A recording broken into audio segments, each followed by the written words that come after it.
നമസ്കാരം, ശ്രീയാണ്. ഇന്ന് ചൊവ്വാഴ്ചയാണ് കേട്ടോ. ചെറിയൊരു മഴയൊക്കെ കഴിഞ്ഞ് നമ്മുടെ കാട്ടിൽ ദാ കോടങ്ങനെ മുകളിലോട്ട് പൊന്നുന്നുണ്ട്. നമുക്ക് പതുക്കെ കിച്ചണിൽ കയറിയാലോ?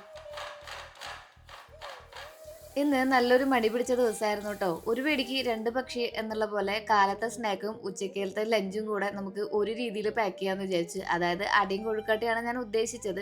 പിന്നെ കാലത്ത് എന്തായാലും പുള്ളിക്കാരൻ ഭക്ഷണം കഴിച്ചിട്ടാണല്ലോ പോവാ.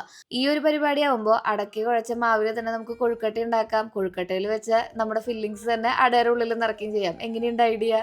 മാസത്തിൽ ഒരു വട്ടമൊക്കെ അത് വർക്കാവും. പക്ഷെ ഇന്ന് ചെയ്യാന്ന് വിചാരിച്ചിട്ടുണ്ടെങ്കിൽ നമ്മൾ പിടിക്കപ്പെടും. എന്തായാലും ബാക്കി വന്ന മാവ് ദാ ഉരുള ഞാൻ ഇങ്ങനെ വെച്ചിട്ടുണ്ട് കേട്ടോ. ഇത്തിരി നാളികേരം പാലില് അത് ഇട്ട് കഴിക്കുകയാണെന്നുണ്ടെങ്കിൽ നല്ല രസമാണ്. ഇവിടെ നമ്മുടെ തൃശ്ശൂരേനെ മണിപ്പൂട്ട് എന്ന് പറയും. പണ്ടൊക്കെ ഞാൻ വിചാരിച്ച പോലെ കാര്യങ്ങൾ നടക്കുന്ന ദിവസങ്ങൾ ഉണ്ടായിരുന്നടാ. ഇപ്പൊ അങ്ങനെ നടക്കാറേ ഇല്ല. അത് കാരണം കൊണ്ട് ഞാനിപ്പോ ഒരു ഫ്ലോക്ക് ഇങ്ങോട്ട് മുന്നോട്ട് പോവാണ്. പയർ ഞാൻ ഉപ്പിട്ടിട്ട് വേവിച്ച് വെച്ചിട്ടുണ്ടായിരുന്നു കേട്ടോ.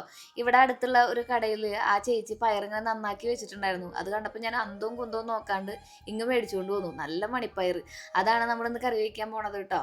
ഈ പയർ കൂട്ടാനും മുട്ട പൊരിച്ചതും അതോടൊപ്പം തന്നെ ചിക്കനും കൂട്ടിയിട്ട് ശ്രീകുട്ടിന് ചോറ് കൊടുത്ത് അവന്റെ ടിഫിൻ ബോക്സും സെറ്റ് ആക്കിയിട്ട് നമ്മളിനി ക്ലാസ്സിൽ പോവാണ് കേട്ടോ. ഇത് ലിബാസിന്റെ ഒരു കോട്ടന്റെ ചുരിദാറാണ് കേട്ടോ. ഈ കോട്ടന്റെ ചുരിദാർ എപ്പോഴും നമ്മൾ തേച്ചിട്ട് ഇടണം കേട്ടോ. നല്ല ഭംഗിയാണ് കാണാൻ വേണ്ടിയിട്ട്. ഇത് പ്യുവർ കോട്ടൺ ആണ് കേട്ടോ. ഇതിന്റെ പലാസോ മാത്രം നല്ല കട്ടിയുള്ള തുണി. അത്രയ്ക്ക് കട്ടി വരുന്നില്ല ഈ ഒരു ടോപ്പിന്. പക്ഷെ അടിപൊളിയാണ് കേട്ടോ. ഈ കളർ ഞാൻ അങ്ങനെ ഇടാറില്ല. പക്ഷെ സാരി പോലത്തെ ഒരു ഷോൾ ഉണ്ട് അതിന്.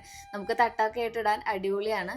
പക്ഷെ ഈ ഒരു സമ്മറൊക്കെ ഉള്ള സമയത്തുണ്ടല്ലോ, ഇപ്പൊ നമ്മുടെ സമ്മറും വർഷകാലമൊക്കെ ഒരുപോലെയാണ് ഫീൽ ചെയ്യുന്നത്. ആ സമയത്തൊക്കെ ഇടാൻ പറ്റിയിട്ടുള്ള ഒരു അടിപൊളിയാണ്.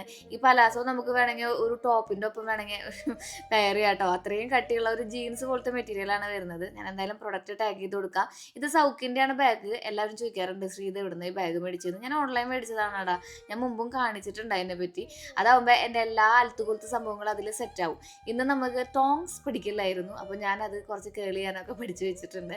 ഞാനും ഗ്രീഷ്മക്കുട്ടിയാണ് ഇന്നത്തെ ക്ലാസ്സിലത്തെ പാർട്ട്നേഴ്സ് ആയിരുന്നത്. ശ്രീകുട്ടൻ്റെ ടിഫിൻ ബോക്സ് ഉണ്ടല്ലോടാ, അത് ചെറുതായിട്ടൊന്ന് പൊട്ടിയിട്ടുണ്ടായിരുന്നു. അപ്പോൾ ഞാനത് പുതിയത് മേടിക്കാൻ വേണ്ടിയിട്ട് കേരള ഫാൻസിയിൽ കയറിയിട്ടുണ്ടായിരുന്നതാണ് കേട്ടോ. ഒരുപാട് ഐറ്റംസ് പുതിയത് വന്നിട്ടുണ്ട്. അവിടെ ചില സാധനങ്ങൾക്ക് ഭയങ്കര വില കുറവായിട്ട് ഫീൽ ചെയ്തപ്പോൾ ഞാൻ മൊത്തത്തിൽ നമ്മുടെ കട ഒന്ന് എക്സ്പ്ലോർ ചെയ്തു കേട്ടോ. കണ്ണിനെ കയം കാണിക്കാൻ പാടില്ല എന്നൊരു ചൊല്ലില്ലേ, അതുപോലത്തെ അവസ്ഥയാണ് കേട്ടോ. ഈ പാത്രക്കടയിലൊക്കെ നമ്മൾ പെണ്ണുങ്ങളെ കൊണ്ടാക്കിയിട്ടുണ്ടെങ്കിൽ അയ്യോ ദൈവമേ എന്താ പറയാ, മറ്റേ CID മ്യൂസിയത്തെ ബിന്ദു പണിക്കരുടെ അവസ്ഥയാണ്. ഏതെടുക്കണം എന്നുള്ള ആ ഒരു ഡൗട്ട് ഉണ്ടല്ലോ, അതെനിക്ക് എല്ലാ പാത്രക്കടയിൽ ചെന്നാലും ഉണ്ടാവാറുണ്ട്. ഇങ്ങനെ കൈകൊണ്ടൊക്കെ തൊട്ട് മേടിക്കുമ്പോൾ ഒരു സുഖമാണ് കേട്ടോ, ഓൺലൈൻ മേടിക്കുന്നേക്കാളും.